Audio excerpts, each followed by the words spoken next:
that time of the year when there's not a lot of new music being released, so now's a good time to catch up on some discography rankings that are long overdue. I think this one is very long overdue, as I wanted to do this since my channel started, but I never got around to it.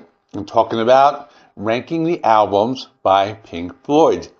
I'm going to rank 15 studio albums, so I won't be including any live albums or compilations. So with that being said, let me get into it.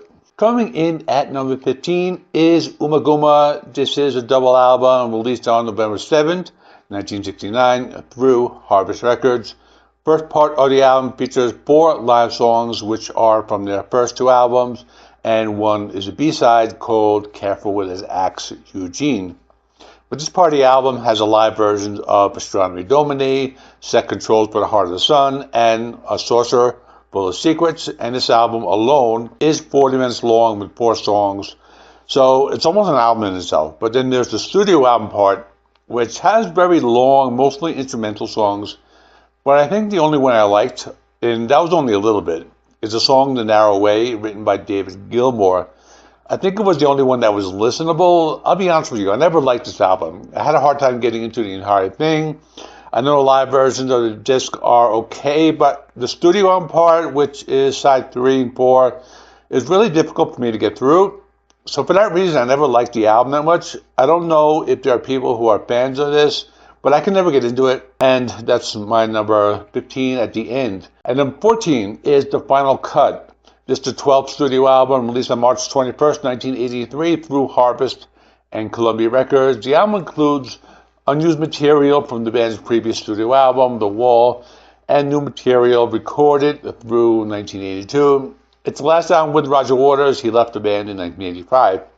It's the only Pink Floyd album without founding member and keyboardist Richard Wright, and he left the band under pressure from Roger Waters from the Wall sessions. In other words, it's mostly a Roger Waters solo album, as there were a lot of disagreements between Roger Waters and David Gilmour when recording it. It was being recorded around the same time as the start of the Falklands War, so Roger Waters rewrote it as a concept album and explored what he considered the betrayal of those who died defending freedom in the Second World War, and that included Roger Waters' father. Roger Waters also sang lead vocals on all but one track, and he is credited for all songwriting. But with that being said, I can never get into this album, despite listening to it many times. I know there are some people who praise the album, and I know I've even heard someone say it's their favorite Pink Floyd album, but there are only a few songs that I kind of like, such as The Gunner's Dream and Not Now John. I understand it's a very personal album, but I find it to be very sad and depressing, so for that reason, I have it right here. Coming in number 13 is The Endless River. This is the 15th and final studio album, released on November 7, 2014. The album was basically released as a posthumous tribute to the band's keyboardist Richard Wright, who passed away in 2008.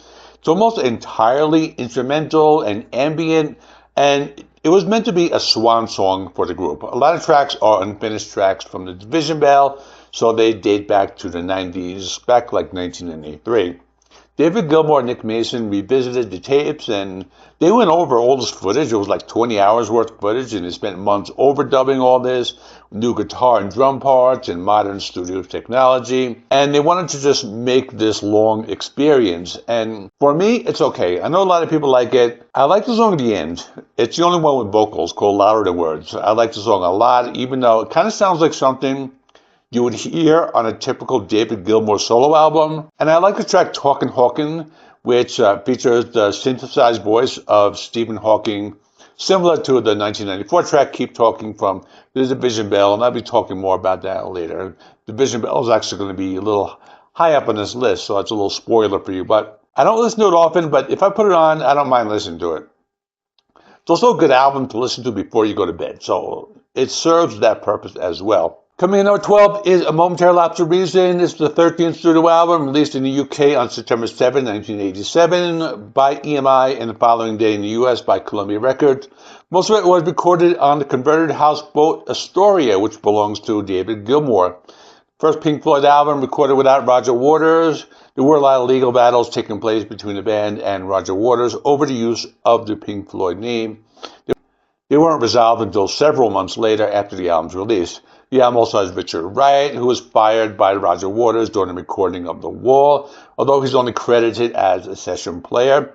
For me, the album is very hit and miss. I feel a lot of it sounds like they were trying to fit in with the sound of the 80s. A lot of it sounds like something you would hear during an episode of Miami Vice or something like that. But with that being said, I like a lot of songs. I like Learning to Fly. This is their only hit during the MTV era. I like Dogs of War. That's a pretty cool song. And there's some tracks I consider to be filler, like New Machine, parts 1 and 2. I think side 1 is much better than side 2, but with that being said, it's not too bad. Okay, this might be a little controversial because this one is going to be a little low for some people. But number 11, Atom Heart Mother, released on October 2nd, 1970, through the Harvest record label. Another one I've never really gotten into that much. I remember my older brother had this album when I was younger, but I never listened to it. I remember the cow. It has a memorable album cover, but with that being said, first side features the long title track called Atom Heart Mother. It's divided into 7 sections and co-written by the entire band, as well as Ron Gleason. Kind of an instrumental because the only vocals are choir sounds, so it's like a big, almost classical music piece. The song is very big and epic, and they're probably like the best out of all the songs. But side 2 features 3 songs that are just normal length songs and written by Waters, Wright, and Gilmour respectively. First one's called If. It's an acoustic track written by Roger Waters. Pretty good. Not the most memorable song, but it's pretty decent. After this, a song called Summer 68, written by Richard Wright, and he's also on lead vocals. More of a piano-based song. And then Fat Old Son, written by David Gilmour, and he's on vocals, and another acoustic track. I think I like that one the best of the 3, what I will call the short songs on the album, because the album ends with Alan's Psychedelic Breakfast. It's a 13-minute instrumental if you don't count the part of the song featuring a speech by Alan Stiles, but it's a good song overall. I think it's a good album. I think some other people might rank it higher. I've seen rankings where this was put at number 1, but I never completely got into it as much as the other albums, so that's why I have it ranked right here. Coming in number 10 is A Saucer Full of Secrets, released on June 28, 1968 through EMI Columbia. It was their second album and the one where Syd Barrett started to lose his mind, so it brought in David Gilmour. It doesn't sound similar to The Piper at the Gates of Dawn, but maybe a little more experimental. Opening track, Let There Be More Light, opens the album with a cool bass line by Roger Waters, a very psychedelic sound with Richard Wright and David Gilmour on vocals.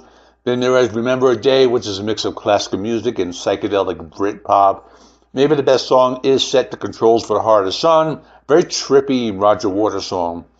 Then there was Corporal Clegg, and that had some typical psychedelic rock. It sounded like their earliest stuff. Then there was a title track, and this was a long and epic instrumental.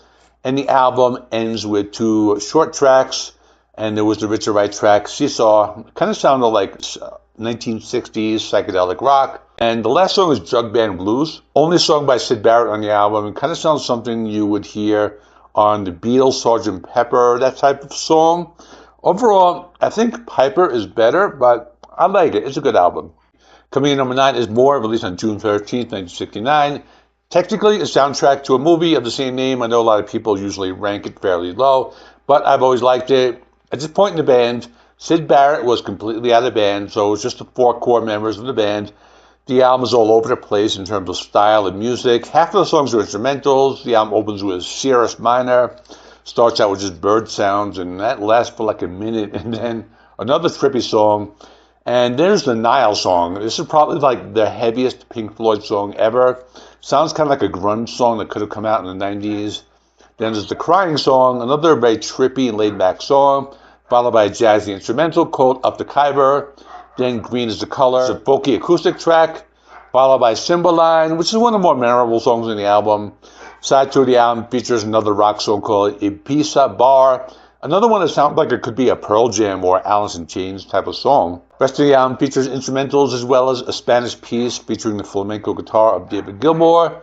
I've always liked the album, which is why I'll probably rank it higher than many of the other rankings. Coming in number 8 is The Piper at the Gates of Dawn, released on August 4th, 1967 through EMI Columbia. It's their debut album, a very weird psychedelic album. I like it a lot. I remember buying it when I was a teenager after hearing a cover of Astronomy Domini by Voivod. I used to listen to it all the time. It has some of the harder rock songs like Astronomy Domini and It's Still Overdrive, and some weird instrumentals like Pow R Talk H. There are other songs that sound like typical rock songs from the 60s, like Lucifer Sam and Bike. It's a very unique album. It was when Syd Barrett was in the band and David Gilmour wouldn't come into the band until the next album.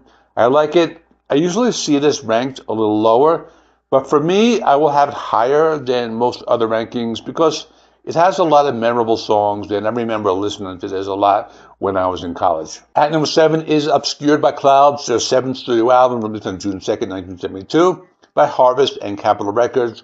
It's another soundtrack album. It's for the French film La Baillie by Barbra Streisand. I like it a lot. I think it gets overshadowed for two reasons. Number one, because it's a soundtrack.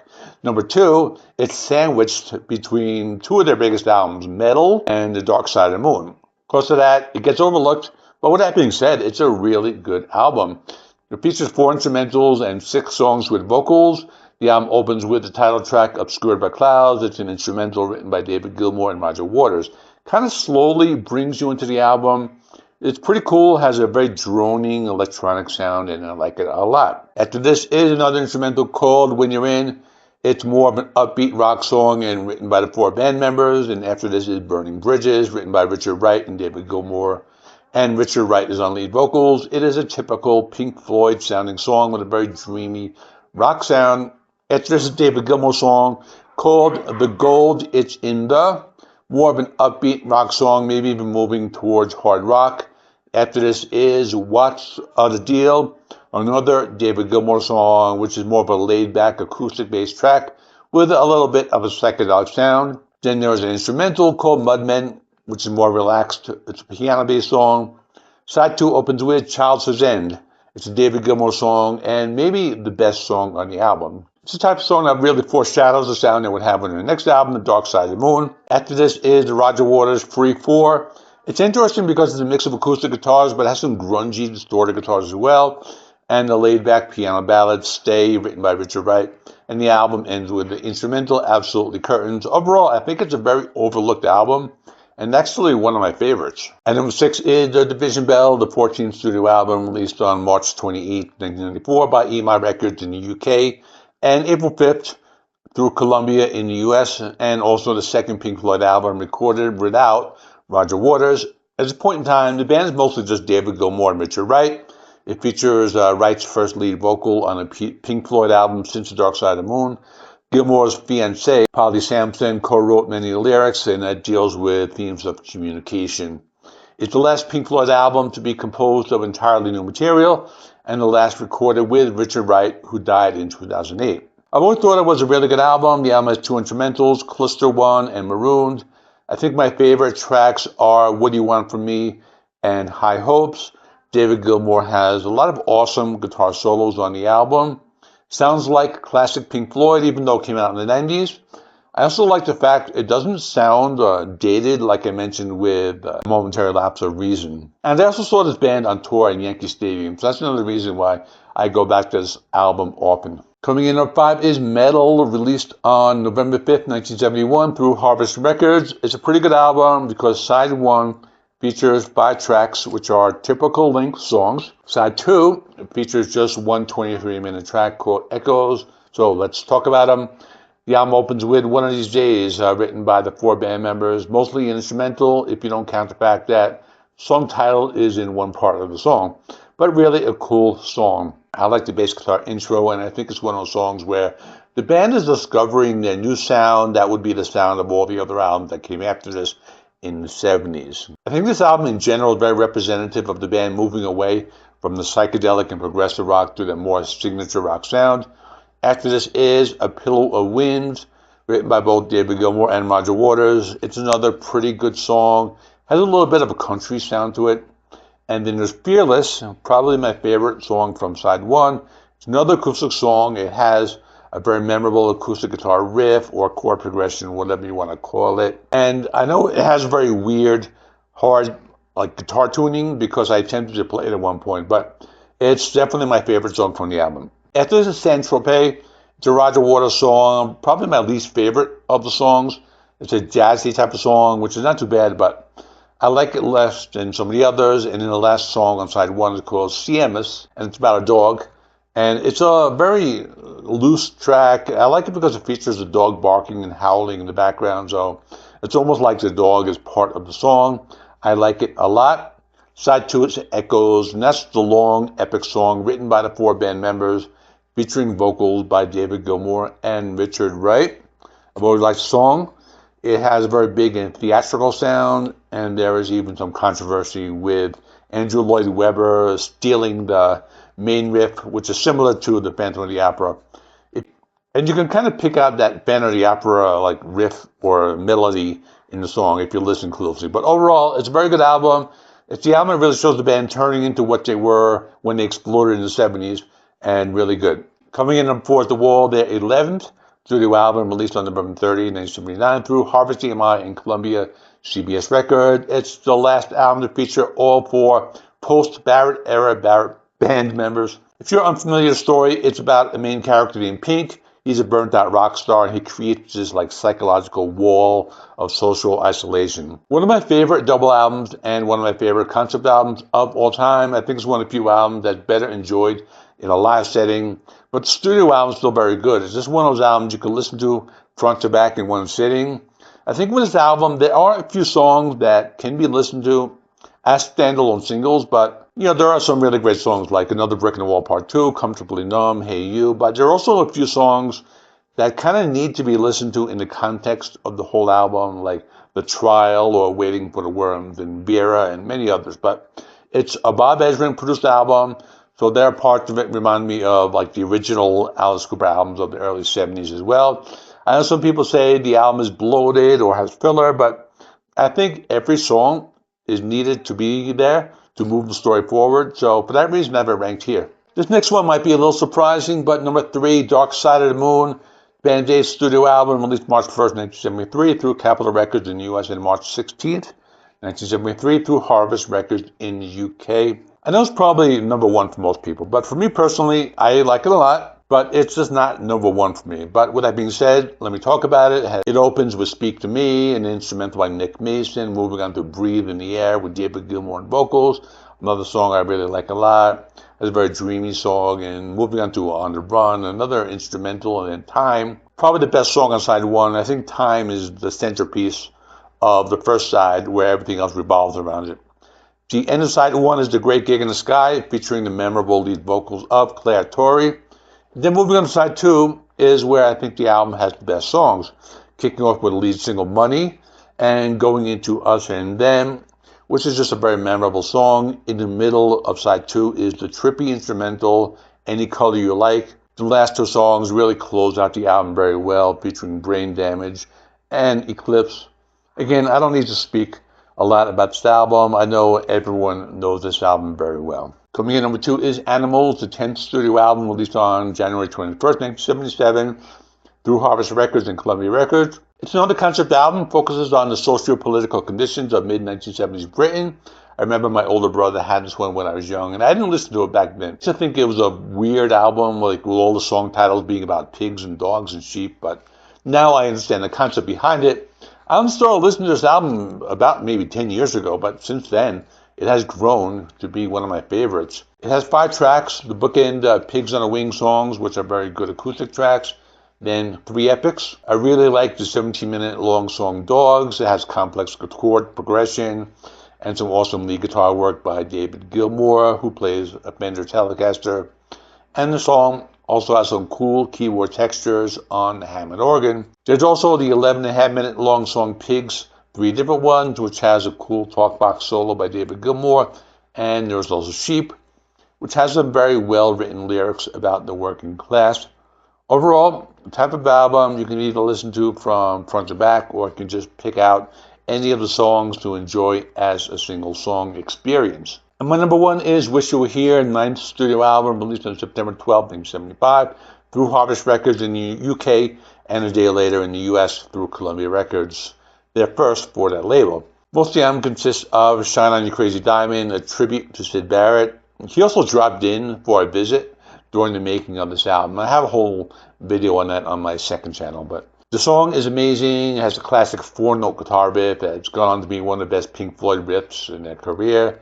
There's also half a cigar. Roy Harper on vocals, and I think it's the only song by them with someone else on lead vocals, unless you count Great Gig in the Sky. And it has a classic Welcome to the Machine. Has a very trippy and futuristic electronic sound, and the acoustic title track, which is one of those songs that almost anyone can just sing along to, and everyone knows the lyrics. And I think it's their best album, and I will always take this over any of the others like Dark Side of the Moon or any of the others that might be number one, like Animals or anything.